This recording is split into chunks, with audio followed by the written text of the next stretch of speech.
আমাদের কেন মাঝে আসলে? আসিফ ভাই উপস্থিত হয়েছেন। আসিফ ভাই আমার তো মন চাচ্ছে নারায়ে তাকবীর বলে আপনাকে স্বাগত জানাতে। আমি তো সেটা দিতে পারছি না। আপনি ভয় পেয়ে যেতে পারেন। অনেক আচ্ছা ঠিক শ্রোতা ভয় পেয়ে যেতে পারে। ডারউইন হো আকবার বলবো আমি। আপনারা বলবেন নারায়ে তাকবীর, আমি বলবো ডারউইন হো আকবার। কেমন আছেন ভাইয়া?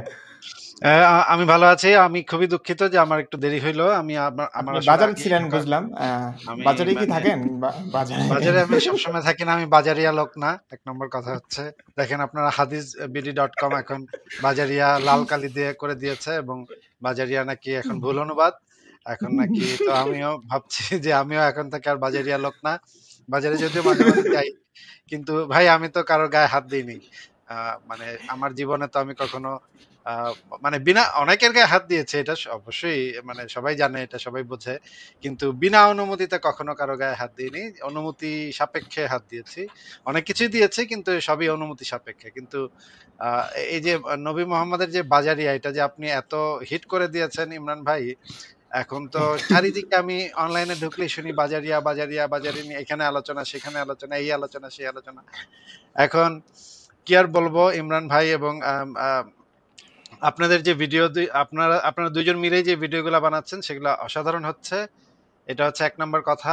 মুফতি মাসুদ ভাই তো আ মাঝে, মাঝে আমি দেখি, মাঝে, মাঝে দেখি না। কোথায় উনি হারায় যান। কিন্তু মুফতি মাসুদ ভাইয়ের মতো এত একজন আমাদের একজন হ্যাঁ। গুরুত্বপূর্ণ সহকর্মী উনি যদি এভাবে কয়েকদিন পর, পর ডুব মারেন তাহলে আমাদের তো একটু খারাপ লাগে যে আমাদের এত বড় একজন সেনাপতি উনি কই গেলেন? উনি উনি থাকেন না কেন আমাদের সাথে আমরা যখন ফাইট গুলা দেই? আ কিন্তু মুফতি মাসুদ ভাইকে আমরা সবসময় মিস করি এবং এখন মাঝে, মাঝে যখন উনার চেহারাটা দেখি তখন আমাদের মনে আবার সাহস আসে যে হ্যাঁ, আমরা পারবো। আর আসাদ ভাই তো আছেনই। আসাদ ভাই তো আমাদের সবার মধ্যমণি এবং আমাদের যে আ আমাদের যে লেখক সাহেব আছেন ইমন না আপনার সরি আপনার নাম ইমন রেজা না? কিশোর না আমি পাশা, জি, ইমন জি। পাশা। আমার আমার সরি। ডাকনাম ইমনই আরকি। বাকি নামটা ছদ্মনাম। সো হ্যাঁ, হ্যাঁ, আপনার বই আমি দেখেছি। যদিও আপনার বই পড়া হয়নি। আপনার ভিডিও আমি দেখেছি কয়েকটা। আ যদিও আপনার সবকিছুর সাথে আমি একমত না। কিন্তু আপনার মানে বলার যে ভঙ্গিটা এটা আমার খুবই ভালো লাগে। আপনি যে খুব সুন্দর করে বলেন, আপনার কণ্ঠস্বর এবং আপনার যে বলার স্টাইল সেটা খুবই অসাধারণ। যদিও আপনার বক্তব্যের সাথে আমি সবসময় একমত হই না। ধন্যবাদ ভাই। না এটা তো একটা সৌন্দর্য যে মনে করেন যে আমি আসাদ ভাইয়ের সাথে গত লাইভে বলতেছিলাম আরকি যে আমাদের ডিফারেন্সেস আছে। কিন্তু আসল ব্যাপারটা কি যে ডিফারেন্সেস তো থাকবেই। কিন্তু আসলে কি যে আমরা সবাই সেম পেজেই আছি আসলে। মনে করেন যে আপনার আ যেভাবে আপনি জিনিসটা দেখবেন, আসাদ ভাই যেভাবে দেখবে বা আম মাসুদ ভাই যেভাবে দেখবে, আল্টিমেট গোল কিন্তু আমাদের লক্ষ্য একটাই। কিন্তু আমরা হয়তো সেটাতে যাওয়ার জন্য বিভিন্ন রাস্তা দেখতেছি। সেখানে একটা মতপার্থক্য থাকতে পারে আরকি। হ্যাঁ, ধন্যবাদ আমাদের ভাইয়া। সবার সাথেই সবার একটু, একটু মতপার্থক্য আছে। যেমন বা মাসুদ ভাইয়ের সাথে আমার কিছু, কিছু বিষয় মতপার্থক্য আছে। আবার যখন আমি ধরেন আমি তো আরবি এত ভালো জানি না। ছোটবেলা শিখেছি, এখন তো আর এত ভালো জানি না। ইমরান ভাই বা মাসুদ ভাই যদি কোন একটা ভুল ধরায় দেন, তখন আমি আবার নতুন করে শিখি এই জিনিসটা। হ্যাঁ, উনারা এই বিষয়ের উপরে এক্সপার্ট যেহেতু। আ আ বা আসাদ ভাইও যদি কখনো বলেন বা আপনিও যদি কখনো বলেন, আমাদের তো ভুল স্বীকার করতে কোনো সমস্যা নাই। কিন্তু মানে বিষয়টা হচ্ছে যে দেখেন, আমরা কিন্তু আমাদের আ সাধারণ মানুষ আমাদের কিন্তু নানা ভালো দিক আছে, খারাপ দিক আছে। আমরা একজন আরেকজনের সমালোচনার মাধ্যমে আমরা এই জিনিসটা ওভারকাম করতে পারি। কিন্তু এই যে নবী মোহাম্মদের যে বিষয়টা, মুমিনরা কোথায় যাবে বলেন? এই যে আপনারা যে এইভাবে তাকে তার লুঙ্গি খুলছেন, এখন তাদের তো গোঁজামিলটা দিতে হবে। কোন না কোনভাবে তাদের তো বিশ্বাসটা টিকায় রাখতে হবে। এখন আমি দেখতে পাচ্ছি নানা ব্যাখ্যা বিশ্লেষণ এই বাজারিয়া শব্দটার নানা ব্যাখ্যা বিশ্লেষণ তারা বের করছে এবং বের করছে যে ওই মেয়েটা নাকি আসলে ইচ্ছা করে যেন নবী মোহাম্মদ তার গায়ে হাত দেয় এইজন্য নাকি মানে সে ভাব চাচ্ছিল, সেই মেয়েটা ভাইরে নাকি ভাই। চাচ্ছিল যে নবী মোহাম্মদ যেন তার গায়ে বেশি করে হাত দেয়। এইজন্য নাকি ইচ্ছাকৃতভাবে চেতায় দিছে আরকি। চেতায় দেয় না? সেরকম চেতায় ভাই আমি এখন এরকম একটা নাকি পলিটিক্যালি আসিফ ইনকারেক্ট ভাই, কথা আসিফ বলতে ভাই চাই ওই ভাই। ওই ওই ওই একটা একটু আমি অ্যাড করে ওই একই গোত্র এই একই লোকের ফলোয়াররা কিন্তু এখন এই যে কুমিল্লার মুরাদনগরের যে ধর্ষণের ঘটনাটা সেটাকে বলছে পরকীয়া অথবা বলছে ওই নারীর চরিত্র খারাপ ছিল। এই একই গোত্র কিন্তু একই উদ্দেশ্যে একই কথা, শুধু তাদের ব্যক্তিটা বদলায়। ভাই নারীর আমি একটা শব্দ। পলিটিক্যালি ইনকারেক্ট কথা বলতে চাই। যেহেতু এটা ইমরান ভাইয়ের মানে চ্যানেল, আমি উনার অনুমতি নিয়ে একটা পলিটিক্যাল ইনকারেক্ট কথা অবশ্যই, বলতে চাই অবশ্যই, ভাই। অবশ্যই। প্লিজ। যারা এরকম বলে না, আমার খুব ইচ্ছা যে আমি আসলে অনেক টাকা পয়সা হলে আমি একজন গে রেপিস্ট ভাড়া করে ওদের সাথে এক ঘরে আটকায় দিতাম ওদেরকে। তাহলে হচ্ছে জিনিসটা বোঝা যেত যে আসলে কত ইচ্ছা করে মানুষ এগুলা করে আরকি। এটা না হলে সম্ভব না ওদের বোঝানো। বাংলাদেশে এসে কুমিল্লার ধর্ষণের ঘটনা নিয়ে আলোচনা উঠেছে। এখন আমি ভারতের একটা বিষয় আপনাদের একটু দৃষ্টি আকর্ষণ করব। ভারতের দক্ষিণ কলকাতা একটা ল কলেজ আছে, কসবা ল কলেজ নামে, দক্ষিণ কলকাতায়। সেই ল কলেজে একটা ঘটনা ঘটেছে 25 তারিখে, এই জুন মাসের 25 তারিখে। সেখানে 3 জন ব্যক্তি, একজন হচ্ছে মনোজিৎ মিশ্র, আর একজন হচ্ছে জাইব আহমেদ নাম, আর অন্য একজন, এই মোট 3 জন, মানে হিন্দু মুসলিম 3 মিশানো, তারা একটা মেয়েকে গণধর্ষণ করেছে। করার পরে আমরা দেখলাম কল্যাণ বন্দ্যোপাধ্যায় নামে একজন উগ্র ইসলামপন্থী নেতা আছে। উগ্র ইসলামপন্থী বললাম এই জন্য, সে ওই মানে পশ্চিমবঙ্গের পিনাকি ভট্টাচার্যের মতোই, মানে সারাদিন ইসলামের মধ্যে সৌন্দর্য খোঁজে। সে একবার ফতোয়া দিয়েছিল যে মুসলিমরা যেখানে নামাজ পড়বে সেটাই মসজিদ হয়ে যাবে। এই কল্যাণ বন্দ্যোপাধ্যায়, আরেকজন আছে মদন মিত্র। তো লোকেরা অনেকেই আর কি মদনের জায়গায় ময়ের জায়গায় মানে CHO দিয়ে বলে, উচ্চারণ করে। তো মদন মিত্র এবং কল্যাণ বন্দ্যোপাধ্যায় ফতোয়া দিয়েছে যে, মানে বলা শুরু করেছে যে মেয়েটা ওখানে গেল কেন। মানে ভিকটিম ব্লেমিং শুধু যে বাংলাদেশে হয় তা না, আমি দেখেছি যে ভারতের মতো জায়গায়ও যারা ইসলাম নিয়ে রাজনীতি করে, মানে যারা মানে সেকুলারিজমের আড়ালে ইসলাম পন্থা বা মাদ্রাসার পক্ষে গুণগান গায়, বা মুসলিমদের বেশি বাচ্চা নিতে হবে এ ধরনের করে, মানে মুসলিমদেরকে যারা ইউজ করে এবং এক্সপ্লয়েট করে। বিজেপির লোকেরা বলে নাকি মুসলিমের তোষণ করে, আমি এটা তোষণ বলি না, আমি বলি শোষণ। তো এই যে এই দল, এই লোকগুলো না, মানে যারা যারা মুসলিমদেরকে ইউজ করে, এরাও কিন্তু ওই মুসলিমদের মতোই স্বভাব চরিত্র হয়ে যায়, মোহাম্মদের মতোই ভিকটিম ব্লেমিং শুরু করে। মেয়েটা গেল কেন, মদন মিত্র সেটা নিয়ে আপত্তি তুলেছে।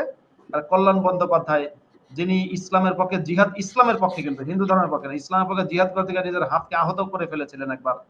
মানে মুসলমানদের যেখানে মুসলমানরা নামাজ পড়ে সেটা মসজিদ, এটা নিয়ে ফতোয়া দিতে গিয়ে সে মারামারি করতে গিয়ে নিজের হাত পর্যন্ত মানে কেটে ফেলেছে।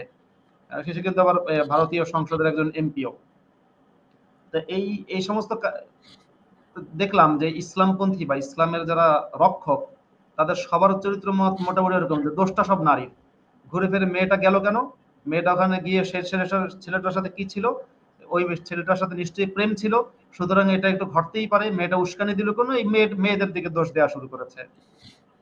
তাহলে আমি আমি একটা জিনিস জানতে চাচ্ছিলাম, আমি তো প্রথম থেকে একদম দেখি নাই, মানে ইমরান ভাই আর হচ্ছে মানে এনাম ভাই, আপনাদের তো আজকে মানে ঈদুল ইমরান, ঈদুল এনাম আজকে। তো আপনারা যখন এই 50,000 ফলোয়ার হলো, আমার মনে হয় যে আপনাদের দুইজনের মধ্যে তো একটু কথা হয়েছে এই ক্যামেরা ট্যামেরা সামনে আসার আগে, যে একটা জার্নি না, মানে দেখেন কয়েকদিন আগে কি হয়ে যাচ্ছিল, যে আরেকটু হলেই তো গেছিলেন আর কি, সেখান থেকে এত হ্যাঁ চড়াই উতরাই, কত স্ট্রাগল, তারপরে যে 50,000, এটা তো হইতে পারে যে 50,000 একটা নাম্বার, কিন্তু এটা তো শুধু নাম্বার না, আপনাদের কাছে এটা একটা বিশাল, মানে এটা যে কি আমরা বুঝবো না পুরো। সেটাই, মানে আপনাদের আমি যখন আপনাদের আমি আমি ফিলিংসটা যদি একটু বলেন, তখন আপনারা কি করতেছিলেন আমি বা কি যখন আলোচনা বিমানে করতেছিলেন? বিমানে উঠে যাই, এর আগ পর্যন্ত মানে মানে ইমিগ্রেশনে ঢুকবার পরে, বিমানে এখনো উঠি নাই, বাসে যাচ্ছি, তখনও পর্যন্ত আমার বুক ধকধক করছে। এই বুঝি কোনো দাড়িওয়ালা কাউকে দেখে ফেললাম, সে আমাকে কোপটা দিয়ে ফেললো। মানে কি, জাস্ট মনে মনে ভাবছিলাম একবার বিমানে উঠি, বিমানে উঠলে তো নিরাপদ আমি জানি, মানে নতুন ইতিহাস গর্ব আমি তখনই, মানে আমি জাস্ট বেঁচে নেই। আমি আমার যে প্রশ্নের কারণে আমাকে মারতে চেয়েছি, প্রশ্ন একটা আমি মানে পুরো পৃথিবীর কাছে পৌঁছাবো, এর জন্য যা যা করা লাগে আমি তা করব। আমি এখন তো আসলে আমার এই কাজগুলোর জন্য তো আসিফ ভাই বুঝবেন যে কিন্তু ইমরান, এখান থেকে তুমি বিমানে উঠে নিরাপদে যে বাংলাদেশ ত্যাগ করতে পেরেছে, এর দ্বারা কিন্তু প্রমাণ হয় আল্লাহ নেই। কারণ হচ্ছে ওই যে একটা কথা আছে না বাংলায়, যে যেখানে বান্দার খেলা শেষ সেখানে আল্লাহর খেলা শুরু। এখন ভাই আল্লাহ যদি বান্দা, থেকেও থাকেন, এটা আল্লাহর রহমত, এবং তিনি চেয়েছেন আমি মোহাম্মদকে পুরো পৃথিবীর সামনে আনি, কারণ তাকে তিনি নবী বানাননি, আল্লাহ এটা বোঝাতে চান। অলরেডি 6 আল্লাহ মাসে যদি বাজাইরা বানাই দিছেন। হ্যাঁ হ্যাঁ হ্যাঁ, না, উনি আমাকে এমন রহমত কেন করবেন যে তার নবীর ব্যাপারে আমি এই যে সবগুলো সত্য বলে ফেলছি। হ্যাঁ, এগুলো কিন্তু বলেছে আসিফ ভাইরা, সবসময় বলেছে, কিন্তু ওই যে আসিফ ভাইদের বেলার ক্ষেত্রে আমাদেরকে বলতো এরা নাস্তিক, এরা নাস্তিক হওয়ার জন্য, এরা নারীবাজি করবার জন্য এরা নাস্তিক হয়, এই কথাগুলো বলেই মানুষগুলোকে এই আসিফ ভাইদের মতো জ্ঞানীগুণী মানুষগুলো থেকে বিমুখ করতো। কিন্তু আমার ক্ষেত্রে তো সেটা পারেনি, আমি তো মনে করুন আলেম, আমি তো ভিতর থেকে উঠে আসা মানুষ, আপনি তো সেরকমই।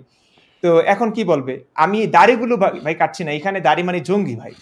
একটা মেয়েকে একটু পছন্দ হলে যে পটাবো সেই সুযোগও নাই, মানে পুরোপুরি নারীর সংস্পর্শ থেকে, মানে পুরোপুরি নবী মোহাম্মদকে আমি ভিতর থেকে ভাই বাদ দিয়ে ফেলেছি। আমার ভিতরে তো একটা ভাই আপনি নবী মোহাম্মদ ছিল। আপনি দাড়িতে এইখানে যে তসবি জপে না, ওই তসবির পুঁতি থাকে, একটা পুঁতি এখানে মাঝখানে দিয়ে দেন, তাহলে রকস্টার হয়ে যাবে। জ্যাক এইখানে স্প্যারোর মতন, মানে ক্যাপ্টেন জ্যাক না ভাই, স্প্যারোর আমি মতন চাই অন্তত কতগুলা। মানুষ মানুষ বুঝুক যে আসলে আমরা কোনো স্বার্থে কেউ নাস্তিক হয় না ভাই।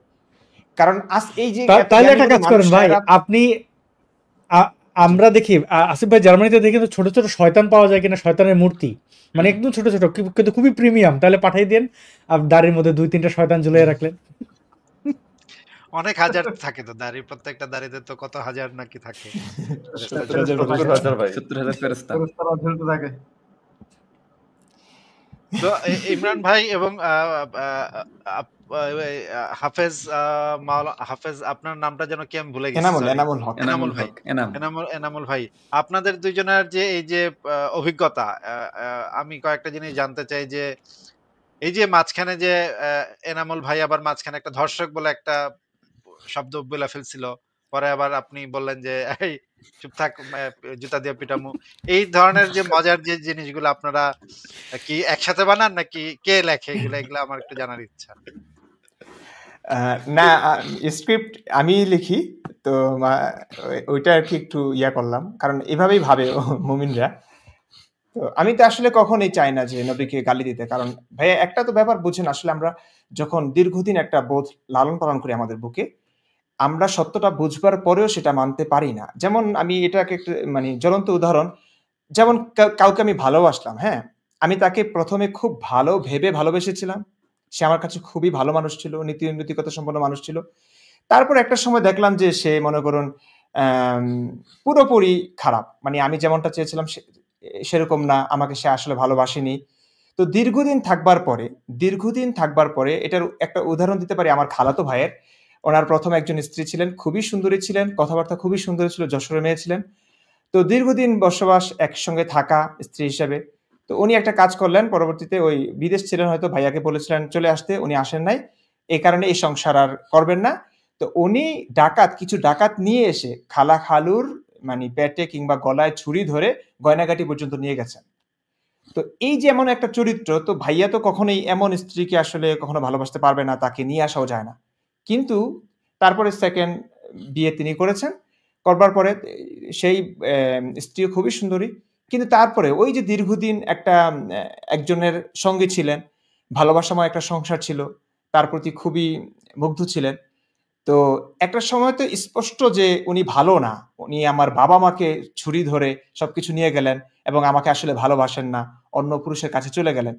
ঘৃণা হওয়ার কথা, হ্যাঁ অবশ্যই ঘৃণা হয়, কিন্তু তারপরেও তিনি স্বপ্নে বারবারই ওনার নাম মনে হয় জেসমিন ছিল, এই শব্দটা বারবার তিনি বলতেন।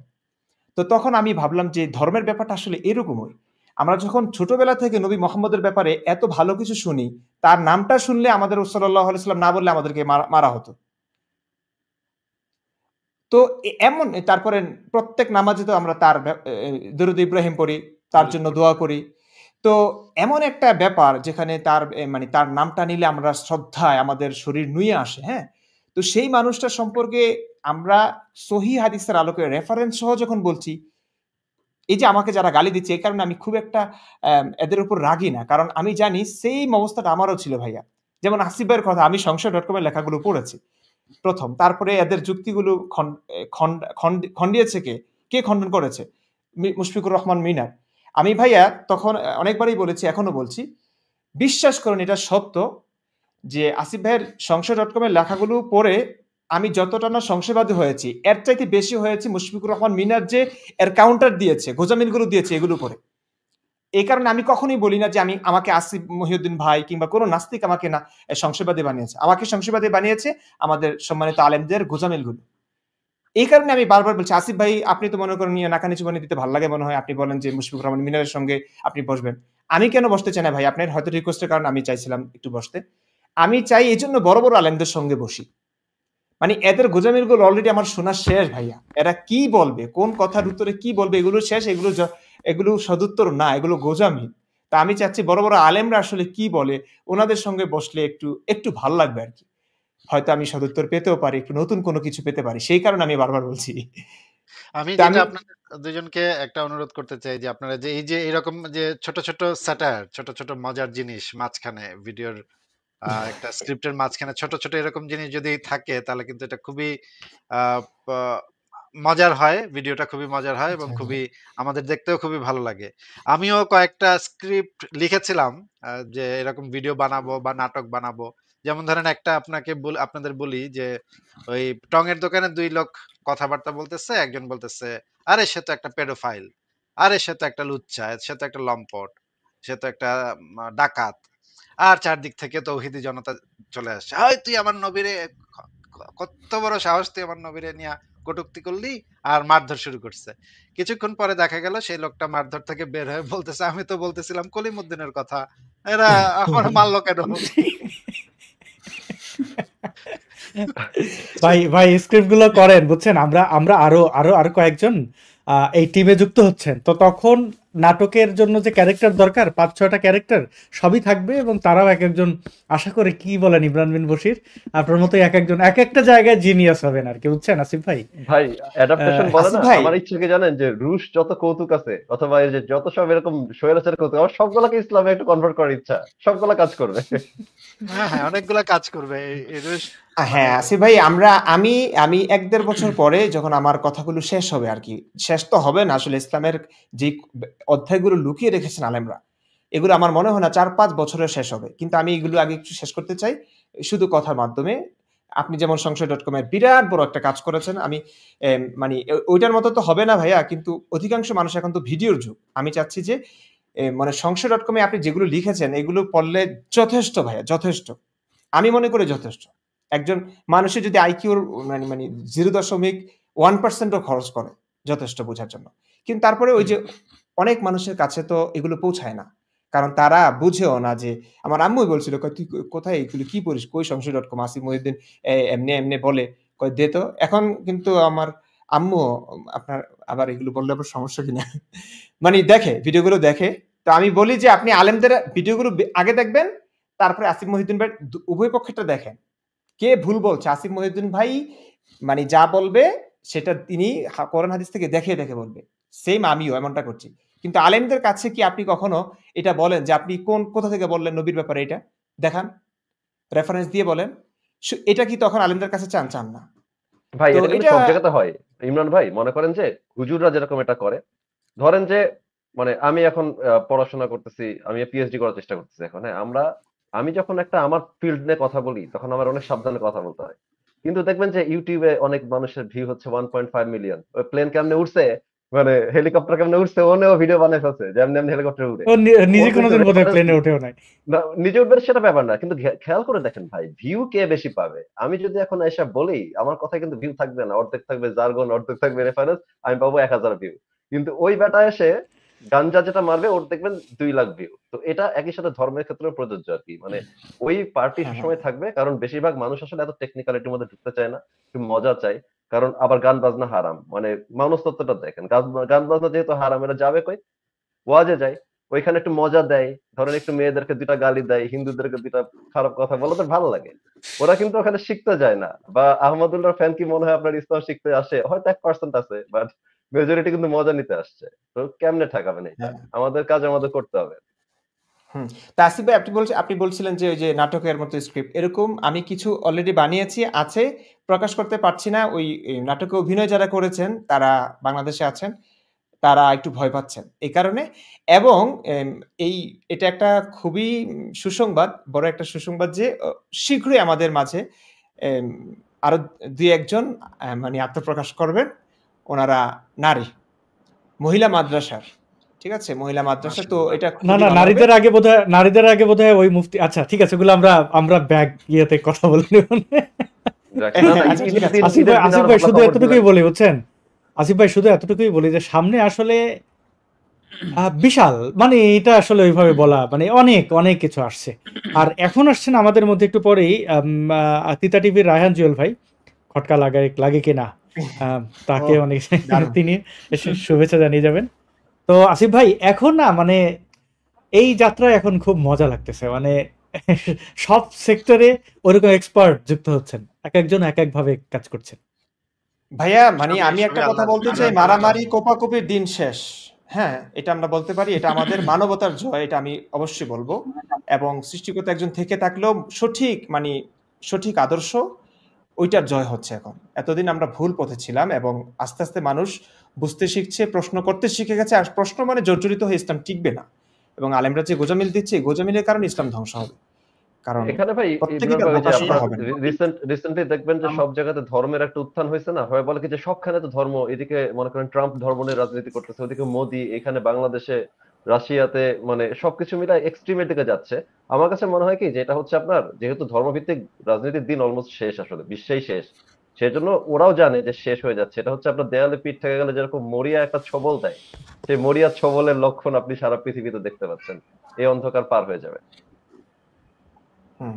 এটাকে কে দিয়েছে? আচ্ছা, একটা ছবি দেখতে পাচ্ছি আমরা। এই ছবিতে আমরা দেখতে পাচ্ছি একটা কি মানে গার্বেজের ব্যাগ কিনা, বা জিনিসটা কি আপনারা একটু যদি কেউ বলেন এই ছবিতে, মানে এটা কি কোনো ময়লার ব্যাগ নাকি কোনো বিশেষ ধরনের ও পেঙ্গুইন? ভাই, এই যে ট্রেন ট্রেন ইয়ে করে যে, মানে প্রথম যে নারী কর্মকর্তা হলেন উনি, এখানে কিন্তু একটা সুবিধা আছে। প্রথমে উনারা হয়তো একদম পুরোপুরি পেঙ্গুইন, মানে আমি উনাদেরকে পেঙ্গুইন বলি আর কি, কারণ অনেক সাদৃশ্য আর কি। তো পেঙ্গুইনরা যে আসবে, এটাতে আমি কোনো সমস্যা দেখি না। এই পেঙ্গুইনরাই পরে দেখবেন যে কেউ কেউ, সবাই না, অনেকে আবার বলবে যে আঙ্গুলের ছাপ দিব না, ছবি দিব না, বাট এই পেঙ্গুইনদের কেউ কেউ কিন্তু পরে আসলে নারী আন্দোলনটাকে নেতৃত্ব দিবে। আজকে তারা ঠেকাই পড়ে পেঙ্গুইন ভাই। কয়েকদিন আগে তো ইমরান ভাইয়ের মাথাতেও ছিল টুপি, ছিলেন খতিব। না, ওই যে আমি কিন্তু হ্যাপি, এখনো ওইটা তো পড়ি। উদাহরণ, কিন্তু মানে ওই মুফতির কিন্তু একদম হ্যাঁ, পুরো ইয়ে খুলে দিছে, মানে ওই হ্যাপি নামের যে ক্যারেক্টারটা, তাই না? জি হ্যাঁ, জি।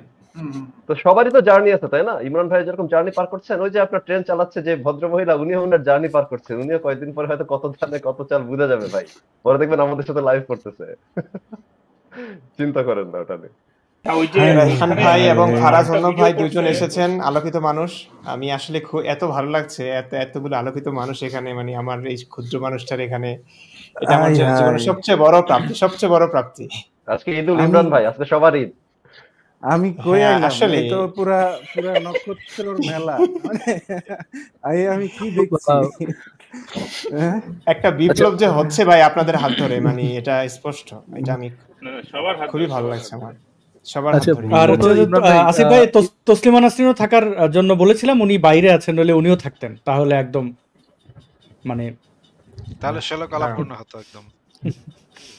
আচ্ছা, এনিহাউ ইমরান ভাই, এন্ড আপনাদেরকে স্বাগতম, কংগ্রাচুলেশন যে আপনাদের 50,000 হয়ে গেছে। আশা করি আমরা নেক্সট সেলিব্রেশনটা 1 মিলিয়নে করতে পারবো। জি জি, বেস্ট অফ লাক আপনাদের সবার জন্য। ধন্যবাদ And ভাইয়া। আপনারা যে ভিডিওগুলো বানাচ্ছেন অনেক ভালো হচ্ছে, আপনারা যে তথ্য দিচ্ছেন এবং পুরোটাই আপনাদের উপস্থাপনা থেকে শুরু করে এডিটিং, প্রথম থেকে শুরু করে শেষ পর্যন্ত যেভাবে আপনারা সবসময় পয়েন্টে থাকে, পয়েন্টে বের হন না, ভিডিওগুলো দেখে আমরা সবাই, ইনক্লুডিং আমরা সবাই এখানে উপকৃত হই। থ্যাংক ইউ আপনাদের এফোর্টের জন্য, অসংখ্য ধন্যবাদ। And আশা করি আপনারা এই এফোর্টটা কমিয়ে দিবেন না, এই এফোর্টটা সবসময় চালু থাকবে। জি জি, অবশ্যই ভাইয়া। আমি অবশ্যই নিবেদিত প্রাণ একজন সৈনিক, একদম মূল ইসলাম প্রচারকারী। And আপনার যে ফ্যান্টাসি, সেই ফ্যান্টাসিটাও আশা করি একদিন পূর্ণ হবে, একদিন আহমদুল্লাহ সাহেবের সাথে আপনার একটা ডিবেট আমরা দেখতে হ্যাঁ, পারবো। এই আশাটাও আপনার পূর্ণ হোক, আমরা এই প্রত্যাশাও করি। ভাই পরিস্থিতি জি যেদিকে যাচ্ছে, ডিবেট না হয়ে দেখা যাবে যে ওনারা কোলাবোরেশন করতেছেন কোনো একদিন, আহমদুল্লাহ ভাই আর হচ্ছে ইমরান ভাই একসাথে বসে বিভিন্ন জীবন, ওরা কি কোলাবোরেশন শব্দটা বুঝবে নাকি গলাটা বুঝবে আগে, কোনটা? আপাতত অতটুকুই বুঝবে ভাই, পরে বাকিটা বুঝলেও হবে। ওই যে মাসুদ ভাই, মানে ভদ্র মহিলা দেখাচ্ছিলেন, একজন পেঙ্গুইন ট্রেন কন্ট্রোল করতেছে, তো ওই ব্যাপার হবে আর কি। রাহানজুল ভাই একটু বলেন, আপনার কি খটকা লাগে এত মানুষকে দেখে? প্রচন্ড খটকার মধ্যে আছি, প্রচন্ড খটকার মধ্যে আছি। আসাদ ভাই বলছে, আমি খাওয়া দাওয়া ছেড়ে দৌড় দিয়ে আসছি। আমি খাচ্ছিলাম ওই সময়। হ্যাঁ, এতগুলো তারা, এতগুলো নক্ষত্র একসাথে দেখতে পাবো, মানে ফ্যান্টাস্টিক। সেই সাথে ইমরান বিন বশির, মানে কি বলবো, অল্প সময়ের মধ্যে সে এত মানে মনের মানুষ হয়ে গেছে, মানে বলা যায় না। হ্যাঁ, খুব অল্প দিন হলো পরিচয়, কিন্তু তাকে প্রচন্ড ভালো লেগে গেছে আমার। রায়হান হ্যাঁ, ভাই, আমরা বলতে পারি না এই মুসলমানদের মতন যে ইমরান ভাই, এনাম ভাই, আপনাকে আমরা আল্লাহর জন্য ভালোবাসি? অবশ্যই। আপনাকে আমি সত্যি কথা জাস্ট 2 দিন আগে ডিসকভার করলাম। মানে ডিসকভারি চ্যানেল ছাড়াই আপনাকে ডিসকভার করে ফেলেছি আমি। হ্যাঁ, আমি খুবই আচ্ছা সরি যে আগে থেকে আপনার ভিডিও দেখিনি এবং আমি খুবই লজ্জিত যে কেন দেখিনি। Oh my god, you are amazing, you are fantastic. হ্যাঁ, মানে হ্যাঁ, এই ধন্যবাদ ভাইয়া। জেনারেশনের কিছুই না জন্য। আসলে আমি আমার বুকে যে কতটা আগুন আছে আমি বলে বোঝাতে পারবো না। আমি এনাম দেখেছি আমার এই কান্নাগুলো, হ্যাঁ? আমি অভিজিৎ রায় মানে আমি আসিফ ভাই যে কোপ খেয়েছে এটাও জানতাম না। এই কিছুদিন আগে জানলাম। নাহলে আমার এই এতগুলো ব্যাপার শুনে আসলে আমারও ভয় ছিল। আমি খুবই ইন্ট্রোভার্ট মানুষ ছিলাম। মানে কি আমি ওই যে আজকেও বলেছিলাম যে বাসায় মেহমান আসলে আমি পেছনে দরজা দিয়ে পালিয়ে যেতাম কথা বলতে হবে বলে। তো এই মানুষটা যে মানে এভাবে কথা বলছি, হ্যাঁ? যেমন নবীজের হাদিসগুলো আসলে সেক্স ম্যাক্স এগুলো কিভাবে এগুলো বলতে তো আসলে সবারই লজ্জা লাগার কথা। তারপরে তো আমি বলছি কারণ সত্য উন্মোচন করতে হবে। কারণ এই সত্য উন্মোচন না করার কারণে কিছু মানুষ এই কথাগুলো বলবার কারণে মারা যাচ্ছে এখন। আমি এটাই মানতে পারছি না। আমি কোনোভাবেই মানতে পারছি না কেন একজন মানুষের জন্য এত মানুষ মরবে, জ্ঞানীগুণী মানুষ মরবে। আমি দেখেছি ভাইয়া এই যে আবু জাহেল, আমি এখন ভাবি যে আবু জাহেল মানে মূর্খের পিতা। এই লোকটা ছিল আবুল হাকাম, হ্যাঁ? মানে জ্ঞানীর পিতা, মানে অনেক জ্ঞানী লোক ছিলেন। তো উনি কিভাবে আবু জাহেল হয়ে গেলেন? আমি এই যুগে দেখি আপনি যত বড় জ্ঞানী হন না কেন, মুমিনটা দেখবেন বলবে ইসলামের পক্ষে যেহেতু কথা বলছেন না, মানে আপনার কথার টোনটা ইসলামের পক্ষে না, তাহলে আপনি মূর্খ। তাহলে আপনি যত বড় বিজ্ঞানী হন, যত বড় চিন্তাশীল মানুষই হন, আপনাকে মূর্খ বানিয়ে দিবে। আমি দেখেছি, আমি যখন লিখেছি আমি আমার লেখার প্রচুর প্রশংসা পেয়েছিলাম। আমার অভিনীত জীবন স্বর্গপরিত মাদ্রাসার ছেলেরা লুফে নিয়েছে। আমি এমন ইন্ট্রোভার্ট, আপনি চিন্তা করেন ফরিদাবাদ মাদ্রাসা, আমি এত মানে হেজ্জো থেকে দাওরা পর্যন্ত এরকম ছাত্র ৩-৪ জন, হাতে গোনা ৩-৪ জন ছিল, এর মধ্যে আমি একজন। অনেক ছাত্র আসে যে শেষ মানে গ্রামে মাদ্রাসা পড়ে আসে, দাওরা মেশকাত এসে পড়ে ফরিদাবাদে, যাতে করে বড় মাদ্রাসা থেকে সে ফারেক সমাপনী হয়েছে সেটা বোঝাবার জন্য। কিন্তু আমি সেই ফরিদাবাদে মানে শুরু থেকে শেষ পর্যন্ত এরকম ছাত্র ৩-৪ জন ছিল, এর মধ্যে আমি একজন। তো আমি এত বছর ফরিদাবাদ পড়ি, মেশকাতের বছর আমার স্বর্গপুরী উপন্যাস বের হয়, তখন আমি দেখতাম লোকেরা আমাকে চিনছে না, কিন্তু আমার বই নিয়ে প্রশংসা করছে যে এই ইমরান বিন বশির কে, এত আমাদের মাদ্রাসার নাকি ফরিদাবাদে, কি লিখেছে, মানে খুব প্রশংসা। তা আমার এটা খুব ভালো লাগতো। এই কারণে আমি আসলে ঘটা করে নিজের পরিচয় দিতাম না। একবার লাইব্রেরিতে গেছি, একটা মেয়ে আপাতবস্তু বোরকা পড়ুয়া, ওই ঢালকানগর মাদ্রাসা ওখানে ছিল ফরিদাবাদের পাশে, ওখানকার একটা মেয়ে সম্ভবত। আমি লাইব্রেরিতে গিয়ে আমি আমার বই নিয়েই মানে লাইব্রেরিয়ানদের সঙ্গে কথা বলতে বলছিলাম। তো ওই মেয়েটা বলে যে স্বর্গপুরী এই লেখকের আর কোনো বই আছে, মানে অলরেডি একটা স্বর্গপুরী নিয়েছে, সে আমার আরো বই চাচ্ছে, মানে সে এতটাই অভিভূত। তো বললো যে এই লেখকের আরো কোনো বই নেই। পরে ওই লাইব্রেরিয়ান আমাকে বলছে এই তো ইমরান বিন বশির, এটা বলতে চেয়েছিলাম। পরে আমি ইঙ্গিত দিলাম যে না, এটা বলবেন না। মানে এই যে মানে লুকিয়ে চুরিয়ে থাকাটা, এটা অনেক ক্ষেত্রে মানে আমাকে অনেক আনন্দিত করেছে এবং মোটিভেটেড করেছে আমাকে। কারণ ইমরান আমার ভাই, সামনেই আমি এই লেখালেখিটা কিন্তু আসলে একটু ইন্ট্রোভার্টরাই করে। আমি যেটা চিন্তা করি, যারা সৃষ্টিশীল, মনে করেন যারা অনেক পারফরমেন্স করতে পারে, লেখালেখি কিন্তু হ্যাঁ পারফরমেন্স হ্যাঁ আর্ট না। দেখবেন যে আমাদের মধ্যে শাইনেস, আমরা ইন্ট্রোভার্ট ছিলাম থেকে কিন্তু আমরা কলম বা কিবোর্ড নিছিলাম, ঠেকাই হ্যাঁ পরে হ্যাঁ আজকে ক্যামেরার সামনে আসতে হচ্ছে আর কি। আমি তো আপনার আমি ভাইয়া যেটা বলছি, আমি দেখলাম আমার যে ফ্যান, মানে আমার পাগলা, মানে আমার লেখার খুব প্রশংসা করতো, আমি খুব চিন্তাশীল, আমি অনেক কিছু করতে পারবো ইসলামের জন্য, ইসলামের খেদমত, হ্যাঁ, এই বিশ্বাসটা ওরা করতো। সেই মানুষগুলো আমার যখন আত্মপ্রকাশ হলো, আমি কিছু প্রশ্নই তো করেছি, তাই না? এখন আমাকে বলছে এই মূর্খ এটা। যে মানুষগুলো এতদিন আমার প্রশংসা পঞ্চমুখ ছিল, তখন আমার আবু জেহেলের কথাটা মনে পড়লো সর্বপ্রথম। যুগে যুগে এটাই হয়ে আসছে। মানে ইসলামের, মানে যে ইসলামের পক্ষে কথা বলবে, আপনি মূর্খ বোকাচোদা হন, সরি, মানে যতটাই সরল হন আপনাকে মহাজ্ঞানী বানিয়ে দিবে। আর আপনি যতই শিক্ষিত হন, আপনি ইসলামের পক্ষে কথা বলছেন না, মানে ইসলাম যেটাই খাওয়াচ্ছে খাচ্ছেন না, আপনি মনে করেন মূর্খ। আপনাকে এখানে ভাই মূর্খ হওয়া হাদিসে দরকার। কিন্তু না যে কিন্তু আপনি কি হেদায়েতের বলছো যেটা যেটা বললেন দিয়া, এটা কি আপনি কাজী ইব্রাহিম বা এইরকম কাউকে মিন করলেন কিনা? ওই যে আসাদুর ভাইকে আমরা তাদের লাইভে আমার দেখলাম, একটা আসাদুর ভাই একটা হ্যাঁ, এটা বুঝলাম। বেমকা প্রশ্ন করে বসবে। আরে আমার একটা ভাবছিলাম তো প্রশ্ন ওই আছে নামটা এখানে দিয়ে যে আসবো, কিন্তু নামটা চেঞ্জ করে দিলাম, বোকাটা রাখলাম, পরেরটা দিয়ে আর অ্যাড করি নাই আর কি। আচ্ছা, আমি একটা কোশ্চেন করি এখানে। কি জানি বললেন যে লেখালেখি শুধু ইন্ট্রোভার্টরা করে, আপনি কি বলতে চাচ্ছেন, যিনি বলছেন আপনি কি বলতে চাচ্ছেন মোহাম্মদ একটা ইন্ট্রোভার্ট ছিল? না না, আমি বলতে চাচ্ছি যে কোরআন তো যখন মনে করেন যে সৃজনশীলতার প্রথম জায়গাটা কোত্থেকে আসে, যখন মনে করেন যে একজন মানুষ কোন একটা কনসেপ্ট, একটা মাথায় গল্প আছে, ইদার সে ওইটাকে ধরেন ইউটিউবে এসে বলতে পারে, একটা খাতায় লিখতে পারে, অথবা অনেক কিছু ভাবে কিন্তু সে প্রকাশ করতে পারে। তো যারা লেখালেখি করে অনেক রাইটারই দেখবেন যে সাধারণত ক্যামেরার সামনে আসতে চায়। এই যে ইমরান ভাই যখন বলতেছিলেন এরকম গেছে ঢাকার মধ্যে মনে করেন যে যেসব লেখকদেরকে আমি চিনতাম, আপনি পার্সেন্টেজ হিসাব করলে কিন্তু বেশিরভাগই ইন্ট্রোভার্ট, তারা হ্যাঁ আসতে হ্যাঁ চায় না, আ- কথা না বলতে ঠিক আমিও চায় না। আছে, দেখে বাট কোরআন তো আমিও তো দেখেছি। আলটিমেটলি আমি মোহাম্মদের না লেখা, ফারাজ ভাই আপনার সাথে মোহাম্মদ একমত না। ইন্ট্রোভার্ট ছিল না। ফারাজ ভাই, না ফারাজ মোহাম্মদ ভাই কোরআন লেখে নাই ভাই। মোহাম্মদ মোহাম্মদ ভাই তো কোরআন কোরআন চুরি লেখে না, এর হ্যাঁ। ওর কাছ থেকে নিছে। মানে এখনকার যুগে মোহাম্মদ জন্ম হইলে দেখতেন যে সিডি ওই যে পাইরেটেড করে না, ওই সিডি কপি পাইরেট পেস্ট করে করে কপি পেস্ট। বেচতেছে। না, এটা না একটা ভালো তাছাড়া ডিসকাশন, মোহাম্মদ কিন্তু হইতে পারে যে ছিল মোহাম্মদ ইন্ট্রোভার্টেড ছিল, কারণ উনার যে না মোহাম্মদ ট্রান্সফরমেশনটা ইন্ট্রোভার্ট দেখেন, ছিল। উনি আমি আমি উনি যে আমি শুরু এটাই করছে বলতে চেয়েছি। হ্যাঁ, একদম মোহাম্মদ কিন্তু ছোটবেলা থেকে শুরু শুরুতে হয়েছে। হুম হুম। নবী হওয়ার আগ পর্যন্ত মোহাম্মদ কিন্তু ইন্ট্রোভার্ট ছিল। এবার যখন খাদিজা মোহাম্মদকে নবী বানিয়ে দিল, শব্দটা আমি আবার রিপিট করছি, যখন খাদিজা মোহাম্মদকে নবী বানিয়ে দিল, তারপর থেকে আর কি মোহাম্মদ তার ধর্ম প্রচারের স্বার্থে ইন্ট্রোভার্ট না হয়ে সে এক্সট্রোভার্ট হয়ে গেছে। কিন্তু তার আগ পর্যন্ত মোহাম্মদ কিন্তু ইন্ট্রোভার্টই ছিল। লোকদের সাথে বেশি মিশতো না, ধ্যান করতো, হেরা গুহায় হুম। পাহাড়ের চিপার মধ্যে গিয়ে বসে থাকতো। ইন্ট্রোভার্টই ছিল মোহাম্মদ। হ্যাঁ, কিছু এবং মানুষ ভাই আসিফ ভাই ভাই কাছে আমার ভাই একটা কখনো প্রশ্ন। কখনো ইন্ট্রোভার্ট এক্সট্রোভার্ট হয়, অ্যাম্বিভার্ট বলে যাদেরকে, কখনো ইন্ট্রোভার্ট কখনো এক্সট্রোভার্ট হয়ে যায় পরিস্থিতি সাপেক্ষে, এই ওইরকম আমার হয় মনে বিষয়। হচ্ছে এই টার্মগুলো একটু মানে আসিফ প্রশ্নহীন আর কি, যে ঠেকায় পড়লে সবাই এক্সট্রোভার্ট, ঠেকায় না ইন্ট্রোভার্ট পড়লে শুধু সবাই নারীদের ক্ষেত্রে ইন্ট্রোভার্ট না আর কি, উনি ইন্ট্রোভার্ট শুধু নারীদের ক্ষেত্রে ছাড়া। এখানে একটু আচ্ছা আসিফ ভাই, correction। আপনাকে একটা শুধু প্রশ্ন করি। এই যে মুফতি মাসুদ ভাই বললেন না যে খাদিজা, এটা আমরা ইতিহাসের ইসলামের ইতিহাস যতটুকু পড়ছি, খাদিজার একটা বিশাল ভূমিকা। এবং খাদিজার হাতে তৈরি মোহাম্মদ, এখন বর্তমান বাংলাদেশের প্রেক্ষাপট যদি ইসলামিকদের চিন্তা ভাবনা থেকে বলি, তাহলে তারা অনেককে সুগার মাম্মি, সুগার ড্যাডি বলে, কিন্তু প্রকাশ্যেই বলে।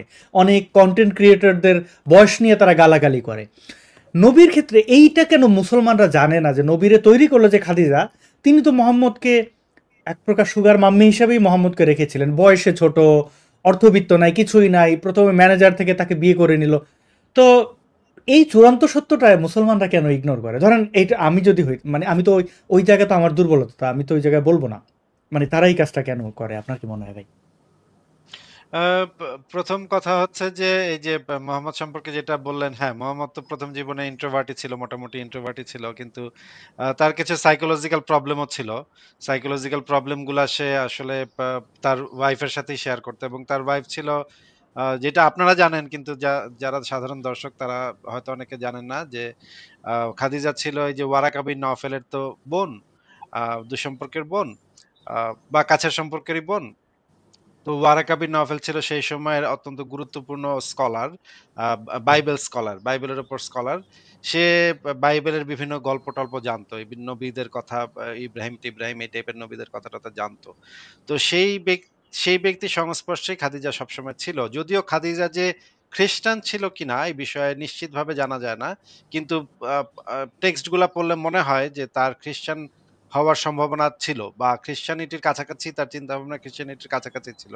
এখন এই জিনিসটা যদি আমরা হিসাব করি, এবং পরবর্তীতে মোহাম্মদের যখন সাইকোলজিক্যাল প্রবলেম গুলা দেখা দিল, তখন মোহাম্মদকে খাদিজা বলা শুরু করলো, আরে না তুমি টেনশন নিও না, তোমার সব ঠিক আছে। এটা তো সবসময় মানে আমারও যদি অনেক সময় হয়, সাইকোলজিক্যাল হয়, তখন আমার বউ আমাকে একটু সান্ত্বনা দেয়, আরে না তুমি তো অনেক ভালো, তুমি তো অনেক মানে এটা সেটা, এগুলা বলে আমাকে সান্ত্বনা দেয়। এটা স্বাভাবিকভাবেই পার্টনার সবসময় এইভাবেই একজন আরেকজনকে সাপোর্ট করে, সান্ত্বনা দেয়। যদি আমি ভয় পাই, কোনো কিছু দেখে ভয় পাই, তখন আমাকে বলে, আরে না তুমি তো অনেক সাহসী। আমি আমার ছেলেকেও যেটা বলি, আমার ছেলে একা একা যদি একদিন ভূতের সিনেমা দেখলাম, সে একা ঘুমাইতে ভয় পাচ্ছে, তার রুমে এসে ঘুমাতে ভয় পাচ্ছে, আমি তখন তাকে বললাম, আরে না তুমি তো বিরাট সাহসী, তোমার কাছে কোনো ভূত আসতে পারবে নাকি, আসতে তুমি মেরেই দিবা তাকে। এইভাবে খাদিজাও মুহাম্মদকে একটু সাহস দিত, আরে না তুমি তো অনেক ভালো মানুষ, তুমি তো অনেক গরিবদের সাহায্য করো, এটা করো সেটা করো, না তোমার কাছে কোনো খারাপ কিছু আসতেই পারে না।